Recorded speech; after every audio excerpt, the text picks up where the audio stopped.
What's going on, guys? It's been a minute, but overall, the Washington Commanders season still goes on, and they will play the Minnesota Vikings on Sunday. So, a couple of different things going on with this one. Obviously, the Vikings, Max Brosner, no longer the quarterback. It's going to be J.J. McCarthy again. And, I'll be honest, I'm a Vikings fan. I'm kind of seeing if that is, in fact, something that they are going to stick with in McCarthy or what. But for the Commanders, it's really simple. The Commanders are solid. I don't care that Jane Daniels is not in the lineup. I hope he's okay. I hope for a speedy recovery and everything. But overall, the Commanders are still a really good team. They got a lot of important pieces. And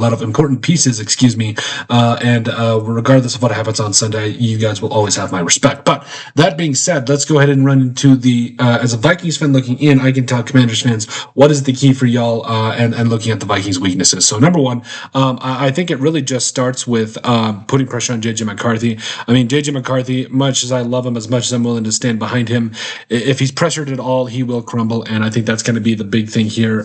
If you are the Commanders, just putting an immense amount of pressure on J.J. McCarthy, not letting him breathe, and making him beat you instead of relying on the running game. And kind of making that the point of emphasis here is, stop the run and make JJ beat you. Number two is stick with the run game. I know that with watching the Seahawks game last week, if you guys did, you can kind of see that, the Seahawks stuck with the run game. It wasn't pretty at times, but overall it was the thing that put the final nail in the coffin there for the Vikings at the end of the game. And that's the thing, is wearing down this defense and being smart with your checks and making sure that you are making the right calls and everything. And so I think if you are the Commanders, you have to stick with the running game and keep Mariota, in really good spots here. Number three, you got to feed Ja'Cory Krosky-Merritt. Has been an absolute stud this year. Basically everybody was saying he was going to run for 1,000 yards. It's very possible. I think you got to feed the man no matter what, whether it's running the ball, catching the ball out of the backfield. The Vikings have had trouble with more athletic running backs, i.e. Jahmyr Gibbs. And so I think that would be a point of emphasis here, is having them give the ball to JCM. You got to get Mariota comfortable as well. And yes, if it was Jane Daniels, it'd be a completely different monster here. But Mariota can still get the ball, can still get it done, if you ask me. And I think he's going to be, he's going to be a big point of emphasis here.